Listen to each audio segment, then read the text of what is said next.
શું તમે દિવસ રાત મહેનત કરીને થાકી ગયા છો? શું તમને એવું લાગે છે કે નસીબ તમારાથી મોં ફેરવીને બેઠું છે? ગમે તેટલા પૈસા કમાઓ, પણ મહિનાના અંતે ગજવું ખાલી જ રહે છે?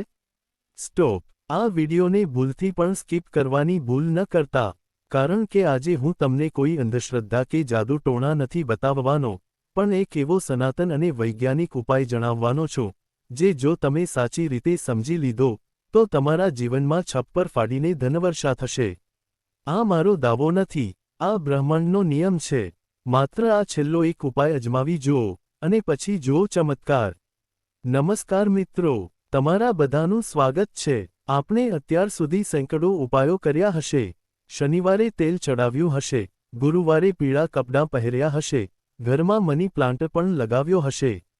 પણ સાચું કહેજો, શું ખરેખર કાયમી ધનલાભ થયો?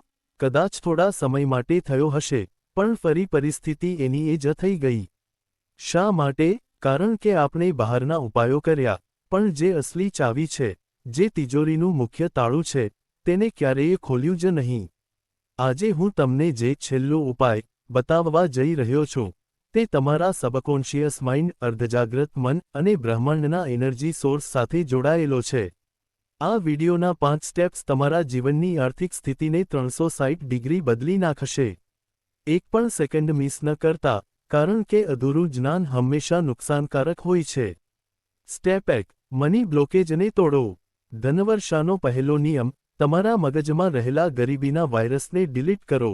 તમે ક્યારેય વિચાર્યું છે કે તમે અજાણતા જ પૈસાને તમારાથી દૂર ધકેલો છો?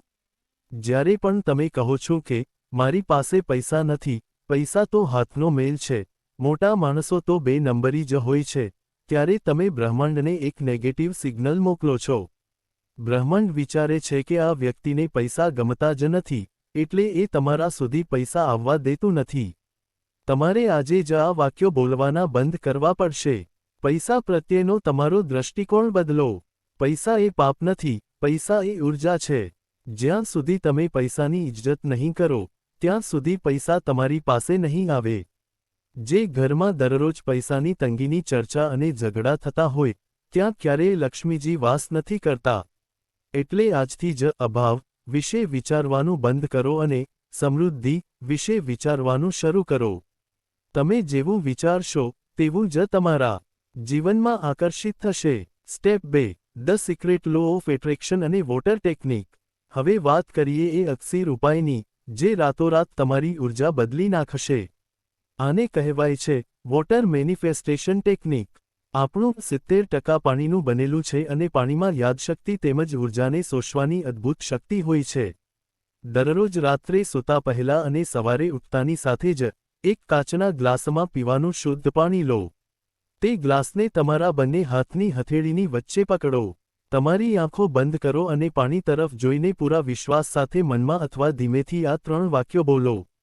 1. હું બ્રહ્માંડનો આભારી છું કે મારા જીવનમાં ચારેય દિશાઓમાંથી અખૂટ ધન આવી રહ્યું છે. 2. હું એક મની મેગ્નેટ છું. 3. મારું બેંક બેલેન્સ સતત વધી રહ્યું છે અને હું ખૂબ ખુશ છું. આ વાક્યો બોલતી વખતે ચહેરા પર ખુશી હોવી જોઈએ, મનમાં ગરીબીનો ડર નહીં. આ પાણીને એનર્જાઇઝ કર્યા પછી ધીમે ધીમે પી જાઓ.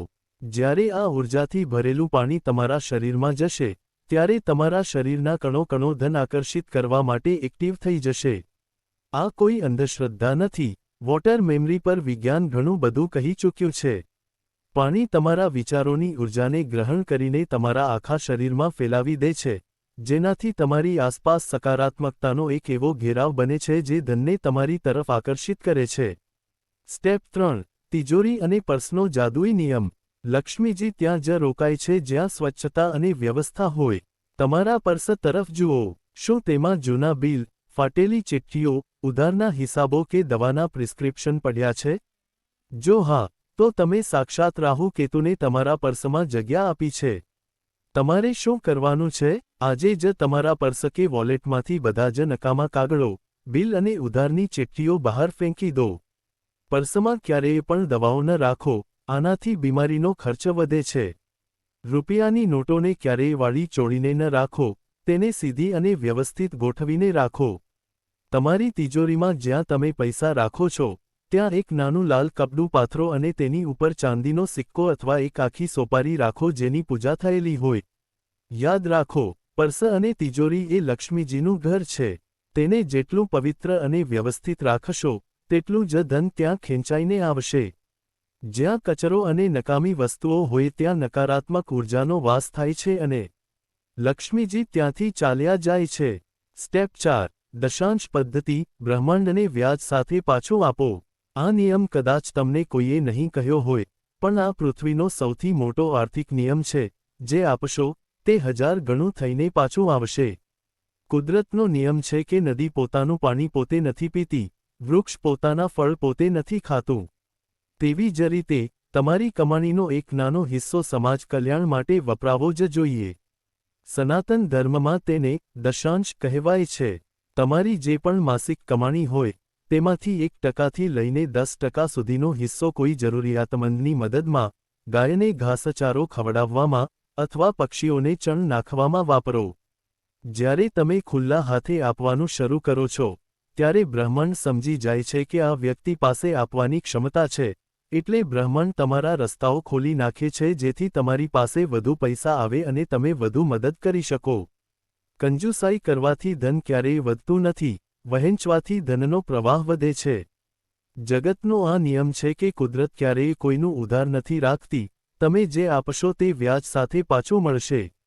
સ્ટેપ 5. કર્મનો સર્વોચ્ચ સિદ્ધાંત. મિત્રો, હવે જે હું કહેવા જઈ રહ્યો છું તે આ આખા વિડિયોનો આત્મા છે. મેં તમને વોટર ટેકનિક બતાવી, પર્સ સાફ કરવાનું કહ્યું, માનસિકતા બદલવાનું કહ્યું. આ બધું જ તમારી ઉર્જાને 100% પાવરફુલ બનાવી દેશે. પણ જો તમે આ બધું કરીને ઘરમાં સોફા પર બેસી રહેશો અને વિચારશો કે આકાશમાંથી પૈસાનો વરસાદ થાય, તો એ ક્યારેય નહીં થાય. બ્રહ્માંડ તમને તક આપશે, પણ તે તક પર કામ તમારે જ કરવું પડશે. જ્યારે તમારી ઉર્જા સકારાત્મક હશે, ત્યારે તમને અચાનક બિઝનેસના નવા આઈડિયા આવશે, નોકરીમાં પ્રમોશનના રસ્તા ખુલશે, અટકેલા પૈસા પાછા મળવાના યોગ બનશે. પણ એના માટે તમારે પૂરી ઈમાનદારી અને મહેનતથી તમારું કર્મ કરવું પડશે. નસીબ પણ તેને જ સાથ આપે છે જે કર્મ કરવા માટે તૈયાર હોય છે. આ માનસિક ઉપાયો તમારી મહેનતને 10 ગણું મોટું પરિણામ આપશે, પણ મહેનત શૂન્ય હશે તો પરિણામ પણ શૂન્ય જ રહેશે. એટલે આ ઉપાયોની સાથે તમારા લક્ષ્ય તરફ પૂરા ઉત્સાહથી આગળ વધો. તો મિત્રો, આ હતો એ છેલ્લો અને અકસીર ઉપાય જે તમારા જીવનની ગરીબી અને આર્થિક તંગીને જડમૂળથી ઉખાડી ફેંકશે. નકારાત્મક ઉર્જા મુક્તિ અને રસોડાનો ગુપ્ત નિયમ. ઘણા લોકો દિવસ રાત મહેનત કરે છે છતાં ઘરમાં બરકત કેમ નથી રહેતી? તેનું સૌથી મોટું કારણ છે રસોડું અને રાતનો સમય. શાસ્ત્રો અને ઉર્જા વિજ્ઞાન બંને કહે છે કે જે ઘરમાં રાત્રે રસોડામાં એંઠા વાસણ મૂકી રાખવામાં આવે છે, ત્યાં ક્યારેય સ્થિર લક્ષ્મીનો વાસ નથી થતો. રાત્રે એંઠા વાસણ રાખવાથી ઘરમાં નકારાત્મક ઉર્જાનો પ્રભાવ વધે છે, જે તમારા અણધાર્યા આકસ્મિક ખર્ચાઓ વધારે છે. કમાયેલા પૈસા દવાઓ અને કોર્ટ કચેરીમાં વહી જાય છે. આજથી જ નિયમ બનાવો કે રાત્રે રસોડું એકદમ સાફ કરીને જ સૂવું. બીજો એક અકસીર નિયમ એ છે કે ક્યારેય પણ ઘરમાં અનાજ રાખવાના ડબ્બાને આખો ખાલી ન થવા દો. તે ખાલી થાય તે પહેલાં જ તેમાં નવું અનાજ ભરી દો. જે ઘરમાં અન્નનો આદર થાય છે અને રસોડું હંમેશા સાફ સુથરું રહે છે, ત્યાં ક્યારેય પણ ધન અને ધાન્યની કમી નથી આવતી. પૈસા કમાવવા જેટલા જ મહત્વના છે તેને ઘરમાં ટકાવી રાખવા, અને આ નિયમ તમારા ઘરમાં પૈસાને લોહચુંબકની જેમ પકડી રાખવાનું કામ કરશે. સ્ટેપ 7. અર્ધજાગ્રત મનની જાદુઈ શક્તિ. જ્યારે તમે રાત્રે સૂવા જાઓ છો, ત્યારે ઊંઘ આવવાના બરાબર 5 મિનિટ પહેલાં તમારું મગજ એક ખાસ શાંત અવસ્થામાં હોય છે. આ એ સમય છે જ્યારે તમારું અર્ધજાગ્રત મન 100% સક્રિય હોય છે. આ સમયે તમે જે પણ વિચારો છો, તે સીધું બ્રહ્માંડમાં હકીકત બનવા લાગે છે. મોટાભાગના લોકો આ સમયે દિવસભરની ચિંતાઓ, દેવું, નુકસાન અને તકલીફો વિશે વિચારીને સૂઈ જાય છે, જેના કારણે સવારે તેઓ વધુ તકલીફો સાથે જાગે છે. આજથી આ આદત બદલો. પથારીમાં સૂતા જ આંખો બંધ કરો અને કલ્પના કરો કે તમારી આર્થિક સમસ્યાઓ દૂર થઈ ગઈ છે. તમારું બેંક ખાતું પૈસાથી ભરાઈ ગયું છે. તમે જે ગાડી કે ઘર ખરીદવા માંગો છો તે તમારી પાસે છે. આ કલ્પનાને એટલી જીવંત બનાવો કે તમને ખુશીના કારણે રોમાંચ થવા લાગે. જ્યારે તમે સમૃદ્ધિની આ લાગણી સાથે સૂઈ જાઓ છો, ત્યારે તમારું મન આખી રાત એવા સંજોગો અને તકોની શોધ કરે છે જે તમને વાસ્તવિક જીવનમાં અમીર બનાવી શકે. આ પદ્ધતિ રાતોરાત તમારી કિસ્મત બદલી શકે છે. સ્ટેપ 8. દેવું ચૂકવવાની સાચી માનસિકતા. જો તમારા પર કોઈ દેવું કે લોન છે, તો આ નિયમ ખાસ સાંભળો. જ્યારે પણ તમે કોઈને પૈસા આપો છો, પછી ભલે તે દૂધવાળો હોય, કરિયાણાવાળો હોય કે બેંકનો હપ્તો હોય, ત્યારે ક્યારેય પણ દુઃખી મનથી પૈસા ન આપો. જ્યારે તમે દુઃખી થઈને કે કરકસર કરીને પૈસા ચૂકવો છો, ત્યારે તમે બ્રહ્માંડને એવો સંકેત મોકલો છો કે તમારી પાસે કમી છે અને તમારું નુકસાન થઈ રહ્યું છે. તેના બદલે, જ્યારે પણ કોઈને પૈસા આપો, ત્યારે મનમાં કહો કે, હું બ્રહ્માંડનો આભારી છું કે મારી પાસે આ દેવું ચૂકવવા માટે પૂરતા પૈસા છે. આ પૈસા સામેવાળી વ્યક્તિ પાસે જઈને તેનું ભલું કરે અને મારી પાસે 10 ગણા થઈને પાછા ફરે. આ એક નાનકડો માનસિક બદલાવ તમારી કંગાલિયતને અમીરીમાં બદલી નાખશે. કારણ કે દેવું એ માત્ર એક આંકડો નથી, એ પૈસા પ્રત્યેનો તમારો ડર છે. એકવાર આ ડર મગજમાંથી નીકળી ગયો એટલે ધનનો પ્રવાહ તમારા ઘરમાં રોકવો અશક્ય બની જશે. સ્ટેપ 9. સવારની પ્રથમ 5 મિનિટનો નિયમ. જેમ રાતનો સમય મહત્વનો છે, તેમ જ સવારે ઉઠવાની પ્રથમ 5 મિનિટ તમારા આખા દિવસનું ભવિષ્ય નક્કી કરે છે. સવારે આંખ ખુલતાની સાથે જ પથારીમાં બેઠા થઈને સૌપ્રથમ તમારી બંને હથેળીઓ જુઓ અને કરાગ્રે વસતે લક્ષ્મી મંત્રનો જાપ કરો. તમારી હથેળીઓમાં સાક્ષાત લક્ષ્મી, સરસ્વતી અને ગોવિંદનો વાસ છે. ત્યારબાદ તમારા બંને હાથ જોડીને બ્રહ્માંડનો આભાર માનો કે તમને વધુ એક સુંદર દિવસ મળ્યો છે. સવારે ઉઠતાની સાથે જ ક્યારેય પણ ફોન ન જુઓ, નકારાત્મક સમાચાર ન વાંચો કે કોઈની સાથે વિવાદ ન કરો. સવારની આ સકારાત્મક ઊર્જા તમારા આખા દિવસના કાર્યોમાં સફળતા અપાવશે. જે વ્યક્તિ પોતાના દિવસની શરૂઆત કૃતજ્ઞતા અને ખુશી સાથે કરે છે, તેના જીવનમાં ક્યારેય ગરીબી ટકી શકતી નથી. અંતિમ શ્રદ્ધા અને મહાસંકલ્પ. આ સ્ક્રિપ્ટના અંતે હું તમને એટલું જ કહીશ કે સંશય રાખનારો વ્યક્તિ ક્યારેય સફળ નથી થતો. જો તમે આ ઉપાયો અડધા મનથી કરશો કે ચલોને પ્રયત્ન કરીએ, જોઈએ શું થાય છે, તો પરિણામ પણ અડધું જ મળશે. બ્રહ્માંડ અને તમારી મહેનત પર પૂરો ભરોસો રાખો. શ્રદ્ધામાં એ તાકાત છે જે પથ્થરમાંથી પણ પાણી કાઢી શકે છે. તમે એક અદ્ભુત આત્મા છો, અને તમે આ પૃથ્વી પર ગરીબ રહેવા કે દુઃખી થવા માટે નથી આવ્યા. સમૃદ્ધિ તમારો જન્મસિદ્ધ અધિકાર છે. બસ આ બધા જ નિયમોને તમારા જીવનનો હિસ્સો બનાવી લો. શંકાને મનમાંથી કાઢી નાખો અને તમારા લક્ષ્ય તરફ પૂરી તાકાતથી કામ શરૂ કરી દો. તમારી ધનવર્ષાની સફર આજથી જ શરૂ થાય છે. પૂરા આત્મવિશ્વાસ સાથે આગળ વધો અને તમારા સપનાઓને સાકાર કરો. સ્ટેપ 10. આર્થિક વિજય માટે ઉર્જા શુદ્ધિ અને આભામંડળનો નિયમ.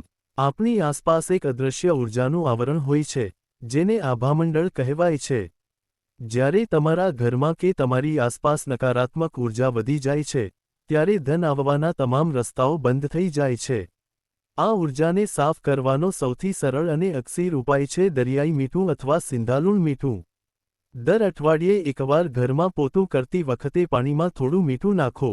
મીઠું ઘરમાં રહેલી તમામ નકારાત્મકતા, ક્લેશ અને ગરીબીની ઉર્જાને શોષી લે છે. આ ઉપરાંત, સાંજના સમયે ઘરમાં કપૂર અને લવિંગ સળગાવીને તેનો ધુમાડો આખા ઘરમાં ફેરવો. જે ઘરમાં કપૂરની સુગંધ હોય છે, ત્યાં ક્યારેય નકારાત્મક શક્તિઓ ટકી શકતી નથી અને લક્ષ્મીજીનો માર્ગ એકદમ સાફ થઈ જાય છે. આ નાનકડો પ્રયોગ તમારા ઘરમાં સુખ અને શાંતિ લાવશે, જેનાથી ધનનો પ્રવાહ આપોઆપ વધી જશે. સ્ટેપ 11. ઈર્ષ્યા અને સરખામણીનો ત્યાગ. ધનવર્ષાનો એક બહુ મોટો નિયમ એ છે કે ક્યારેય બીજાની અમીરી જોઈને ઈર્ષ્યા ન કરો. જ્યારે તમે કોઈની ગાડી, મોટું ઘર કે સફળતા જોઈને મનમાં દુઃખી થાઓ છો અથવા તેના વિશે ખોટું બોલો છો, ત્યારે તમે બ્રહ્માંડને એવો સંકેત આપો છો કે તમને અમીરી પ્રત્યે નફરત છે. પરિણામે, બ્રહ્માંડ તમને ક્યારેય અમીર બનવા દેતું નથી. તેના બદલે, જ્યારે પણ તમે કોઈ સફળ કે અમીર વ્યક્તિને જુઓ, ત્યારે મનથી તેના માટે ખુશ થાઓ અને કહો કે, વાહ, બ્રહ્માંડ આ વ્યક્તિને આટલી સમૃદ્ધિ આપી, તે બદલ આભાર. મને પૂરો વિશ્વાસ છે કે મારા જીવનમાં પણ આવી જ સમૃદ્ધિ આવી રહી છે. જ્યારે તમે બીજાની સફળતાની ઉજવણી કરો છો, ત્યારે તમે તમારા પોતાના જીવનમાં સફળતાના દ્વાર ખોલી નાખો છો. સરખામણી કરવાનું છોડી દો અને તમારા પોતાના વિકાસ પર ધ્યાન કેન્દ્રિત કરો. સ્ટેપ 12. વાણીની શક્તિ અને લક્ષ્મી કૃપા. આપણી જીભ પર દિવસમાં એકવાર સરસ્વતીજી અચૂક બિરાજે છે, અને તે સમયે બોલાયેલું વાક્ય સાચું પડી જાય છે. તેથી જ શાસ્ત્રોમાં કહેવાયું છે કે હંમેશા શુભ બોલો, ક્યારેય પોતાના માટે કે પોતાના પરિવાર માટે અશુભ, ગરીબી કે લાચારીના શબ્દો ન બોલો. ઘણા લોકોની આદત હોય છે કે કોઈ પૈસા માંગે ત્યારે તરત જ કહેશે, મારી પાસે તો એક રૂપિયોય નથી, હું તો ભિખારી થઈ ગયો છું. આવા શબ્દો બોલવાથી તમે ખરેખર ગરીબીને આમંત્રણ આપો છો. ભલે ગમે તેવી પરિસ્થિતિ હોય, હંમેશા આત્મવિશ્વાસથી કહો કે, ઈશ્વરની કૃપાથી મારી પાસે બધું જ છે અને મારી સ્થિતિ સતત સુધરી રહી છે. તમારા શબ્દો એ તમારા ભવિષ્યનું નિર્માણ કરે છે. વાણીમાં મધુરતા રાખવાથી અને સકારાત્મક શબ્દો બોલવાથી લક્ષ્મીજી અત્યંત પ્રસન્ન થાય છે અને ઘરમાં કાયમી વાસ કરે છે. સ્ટેપ 13. સમયનું આયોજન અને સૂર્યોદયનો નિયમ. જે વ્યક્તિ સૂર્યોદય પછી પણ મોડે સુધી સૂતો રહે છે, તેના ઘરમાં ક્યારેય લક્ષ્મીજી સ્થિર રહેતા નથી. સવારનો સમય એ દેવતાઓનો સમય છે, બ્રહ્મ મુહૂર્ત છે. આ સમયે વાતાવરણમાં સૌથી વધુ સકારાત્મક ઉર્જા હોય છે. જે લોકો સૂર્યોદય પહેલાં જાગીને પોતાના દિવસનું આયોજન કરે છે, તેમનું મગજ વધુ તીવ્રતાથી કામ કરે છે. આળસ એ ગરીબીનું બીજું નામ છે. જો તમે તમારા જીવનમાંથી આળસને દૂર નહીં કરો, તો ગમે તેટલા ઉપાયો કરશો તો પણ પરિણામ શૂન્ય મળશે. સમયની કિંમત સમજો. દરેક મિનિટનો સાચો ઉપયોગ કરો. જ્યારે તમે સમયની ઇજ્જત કરશો, ત્યારે સમય તમારી કિંમત બદલી નાખશે અને તમારા ઘરમાં છપ્પર ફાડીને ધનવર્ષા થશે. સ્ટેપ 14. સંતોષ, ધૈર્ય અને માનસિક સમૃદ્ધિ. ઘણા લોકો બધું જ મેળવ્યા પછી પણ હંમેશા રડતા રહે છે કે, મારી પાસે આ નથી, મારી પાસે પેલું નથી. યાદ રાખો, અમીરી માત્ર બેંક ખાતાથી નથી આવતી, અમીરી મનની સ્થિતિથી નક્કી થાય છે. જો તમારી પાસે અત્યારે જે કંઈ પણ છે, તેના માટે તમે ઈશ્વરનો આભાર નથી માનતા, તો બ્રહ્માંડ તમને આગળ કશું જ વધારે નહીં આપે. સંતોષ અને ધૈર્ય એ ધન મેળવવાના ગુપ્ત પાયા છે. જ્યારે તમે વર્તમાન સમયમાં ખુશ રહીને ભવિષ્યની મોટી સફળતા માટે મહેનત કરો છો, ત્યારે તમારી ઊર્જા ખૂબ જ શક્તિશાળી બને છે. ઉતાવળમાં કે ખોટા રસ્તેથી કમાયેલું ધન જેટલી ઝડપથી આવે છે, તેટલી જ ઝડપથી નાશ પામે છે. તેથી, ધૈર્ય રાખો, તમારી મહેનત પર અડગ રહો અને પૂરા આત્મવિશ્વાસ સાથે ઈશ્વર પર છોડી દો. બ્રહ્માંડ પાસે તમારા માટે અખૂટ ભંડાર છે, બસ યોગ્ય સમયની રાહ જુઓ. સ્ટેપ 15. ઘરના મુખ્ય દ્વારની ઊર્જા અને સ્વાગત નિયમ. તમારા ઘરનો મુખ્ય દરવાજો એ માત્ર અંદર આવવાનો રસ્તો નથી, પણ તે તમારા ઘરમાં લક્ષ્મીજીના પ્રવેશનું મુખ્ય દ્વાર છે. જો તમારા ઘરના મુખ્ય દરવાજા પાસે પગરખાં વેરવિખેર પડ્યા હોય, કચરો હોય અથવા ત્યાં અંધારું રહેતું હોય, તો સમજી લેજો કે તમે પોતે જ ધનના આગમનને રોકી રહ્યા છો. દરરોજ સવારે ઘરના મુખ્ય દ્વારને સાફ કરો. ઉંબરા પર પાણી અને હળદરથી સ્વચ્છતા કરો. બને તો દરવાજા પર આસોપાલવ કે આંબાના પાનનું તોરણ લગાવો. સાંજના સમયે ઘરના મુખ્ય દ્વાર પર એક દીવો અચૂક પ્રગટાવો જેથી નકારાત્મકતા દૂર રહે અને સકારાત્મક ઊર્જા ઘરમાં પ્રવેશી શકે. જે ઘરનો મુખ્ય દરવાજો સુંદર, સ્વચ્છ અને પ્રકાશિત હોય છે, ત્યાં લક્ષ્મીજી કોઈપણ અવરોધ વિના સ્વયં પધારે છે અને તે ઘરના સભ્યોની આર્થિક સ્થિતિ દિવસ રાત સુધરતી જાય છે. સ્ટેપ 16. બ્રહ્માંડનો સુવર્ણ ન્યાય અને અંતિમ ચાવી. યાદ રાખજો કે આ દુનિયામાં કંઈ પણ મફત મળતું નથી અને કંઈ પણ નકામું જતું નથી. આ બ્રહ્માંડનો સુવર્ણ ન્યાય છે. તમે અત્યાર સુધી જેટલી પણ સ્ક્રિપ્ટો, ઉપાયો કે પદ્ધતિઓ સાંભળી છે, તે બધી જ ત્યારે જ 100% કામ કરશે જ્યારે તમે તમારા મનની શક્તિઓને તમારા શારીરિક કર્મ સાથે જોડી દેશો. આ કોઈ ચમત્કારિક લાકડી નથી કે રાતોરાત આકાશમાંથી પૈસા વરસશે, પણ આ એક એવી વૈજ્ઞાનિક પ્રક્રિયા છે જે તમારા ભાગ્યના બંધ તાળાને ખોલી નાખશે. આજથી જ શંકા કરવાનું બંધ કરો. તમારી જાતને કહો કે તમે અમીર બનવા માટે જ જન્મ્યા છો. રોજ સવારે નવા ઉત્સાહ સાથે ઉઠો. તમારી યોજનાઓ પર પૂરી ઈમાનદારીથી કામ કરો. પાણીનો પ્રયોગ કરો, રસોડું સાફ રાખો અને વાણીમાં પવિત્રતા લાવો. આ બધા નિયમોને એકસાથે જીવનમાં ઉતારશો એટલે તમારા જીવનના તમામ આર્થિક સંકટો ક્ષણભરમાં દૂર થઈ જશે. તમારી ધનવર્ષાની આ યાત્રાને કોઈ રોકી નહીં શકે. પૂરી શ્રદ્ધાથી કહો, હું તૈયાર છું.